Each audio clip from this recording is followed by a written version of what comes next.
Hey, J-Bros popping in here. Yeah, I just wanted to give a roundabout update. Pretty much what got accomplished this summer, because I would say today it's about mid 70s. We literally have probably like two, maybe 3 weeks before it's just done doing projects for the year. So I had to kind of have a little heart-to-heart talk and say, okay, well, what did we get done and what am I just not going to be able to get done this year? So what we started out with, we started up on the sidewalk, and we're going to do the patio up to the steps. We never got to that. We did get it dug out, and we did get that flattened out and ready to go. Obviously we got this downspout on. We didn't get any more in with that. We got this whole area flattened out and smoothed out. We got this area here backfilled up and graded. We got this side here backfilled and graded out there. I believe I had two 18-yard loads of gravel that got flattened out for up here.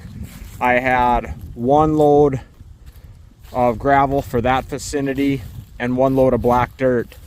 So right there, that was 4 loads of 18 yards of material for this vicinity. So that's almost 80 yards of material that the mini skid did there. Plus up in here, I had stripped all of that and hauled all that to over here. And you can go back and check the video. We worked on this retaining wall this year as well, got that backfilled and set the post. Probably not going to be able to get much further on this here. What we will probably do later today is we'll cut those posts, set that top rail on, and I'll use that material there to get as much stuff up there as I can. With that being said, over here as well, stripped all this stuff here and moved gravel in here, and I had 2 loads brought down here of gravel. So that's basically another 18 yards a piece, so that's 36 yards.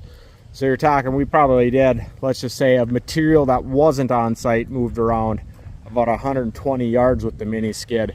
And then of course scraping and moving the whole backyard, you know, that was a chore in its own right, just to drag it, fill it, flatten gravel, all this stuff out. And I really haven't done anything here, just because, I mean, if there's something I would like to do, I would like to pull these seams a little bit better, but it's just, there seems like more important things to do. Maybe I'll get to this week and try to just get these buttoned up. I really don't care if this is any better than this at this point. Like I said, we got rid of, I want to say, upwards of a dozen stumps out of here in full. As far as big ones, we probably got rid of 7 to 8 big stumps over here.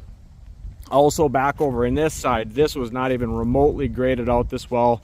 This back corner over here was a total disaster, so I took a lot of material out of there. This pile here, I'm going to take, and right after this, I'm going to take and push that pile up over with this pile. These 2 stumps, they're not going to affect me at this particular moment. I'll hit those up probably next year. What also I'm going to try to hit up as well yet today is clean this crap up, flatten this out, throw the concrete in a trailer, get this out of here. This pallet can just go in the garbage, and some of this stuff is salvageable, some of it's just junk. And then yeah, I'll probably just take the mini and give this a final grade. I did run the 4-wheeler with the I-beam drag and got that nice and cleaned up. It's still possible. I'm probably going to be bidding on a auger that comes up here in about 3 days, and I'm going to still try to get those forks. I really need some forks because I've got to get stuff moved around in the shop, and I might do that for a different video on the cleanup there. But that's really kind of what we did on this site with the mini skid, which I think is just crazy good. And what I might end up doing is doing a cost savings or like a money generator. Like if you were to own this skid, how much money could have you made? Or just by you owning it and doing projects yourself, how much money you could have saved? Because there's no way I could have done, well, literally almost any of this stuff without this mini skid. And when you're talking, like, I paid $7,200 for it. Some of you guys are, you know, fortunate enough to be paying in that $4,000 range, which is amazing. But I just kind of figured I'm pushing about 100 hours on my machine. Well, up here in northern Minnesota, you're gonna be charging somebody $125 to $150 an hour to be operating that mini skid on stuff like this. And that's just machine rate. That's not factoring in, you know, your personal labor while you're doing the work. And, you know, just machine rate, let's just say it's $15,000 for the 100 hours on my machine.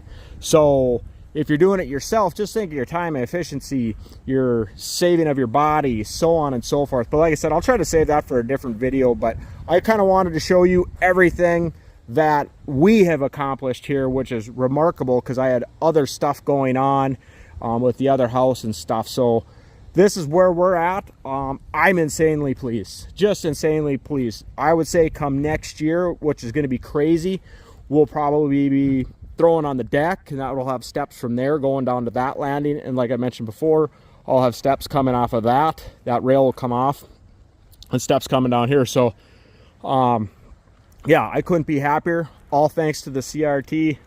And yeah, so it's worth the money. If you got any sort of size to your property or you're a country liver, I would say it's an investment. Like a person has a lawnmower, you should have one of these mini skids, whether it's the smaller 15 horse, that YST or the LRT or whichever one. Obviously I'm insanely partial to the CRT, but yeah, what a great investment. But that's all I have for this one. Please like, subscribe, comment down below. J Bros out.